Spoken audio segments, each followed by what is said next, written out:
বিধানসভা নির্বাচনের আগে রাজ্যের বিজেপির নির্বাচনী প্রভারী হিমন্ত বিশ্ব শর্মা বড় বড় প্রতিশ্রুতি দিয়ে বলেছিলেন, যদি বিজেপি রাজ্যের সরকার গঠন করে, যদি প্রতিশ্রুতি পূরণ না করতে পারে, তাহলে পরবর্তী লোকসভা নির্বাচনে যেন কেউ বিজেপিকে ভোট না দেয়। तो मेरा बात आप लोग रिकॉर्ड कर लीजिए, बाद में सलाह देगा कि भारतीय जनता पार्टी का सरकार त्रिपुरा में आएगा, 7 पे कमीशन हम लोग देगा ही देगा, नहीं तो हमको एमपी इलेक्शन में कोई वोट ना दे।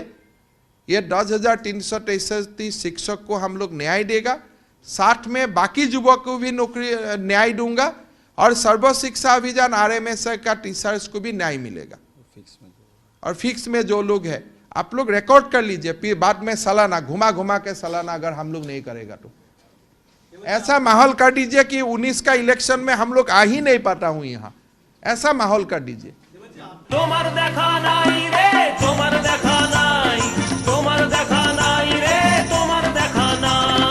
সরকার গঠনের 10 মাস পেরিয়ে গেলেও প্রাক নির্বাচনী প্রতিশ্রুতির একটিও পূরণ করতে পারেনি রাজ্যের বিজেপির জোট সরকার। সেই হিমন্ত বিশ্ব শর্মাকে আর দেখা যাবে না লোকসভা নির্বাচনের আগে। তার পরিবর্তে এবার লোকসভা নির্বাচনে ত্রিপুরার বিজেপির নির্বাচনী প্রভারী হলেন অবিনাশ রায় খান্না।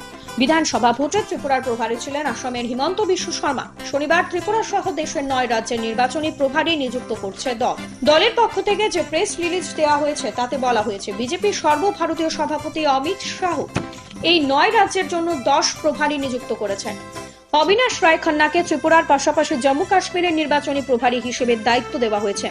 প্রতিটি নির্বাচনে বিজেপি বিভিন্ন রাজ্যে নির্বাচনী প্রভারী নিযুক্ত করে, যিনি গোটা নির্বাচন প্রক্রিয়াতে নেতৃত্বের ভূমিকায় থাকেন। ব্যুরো রিপোর্ট, আকাশ ত্রিপুরা।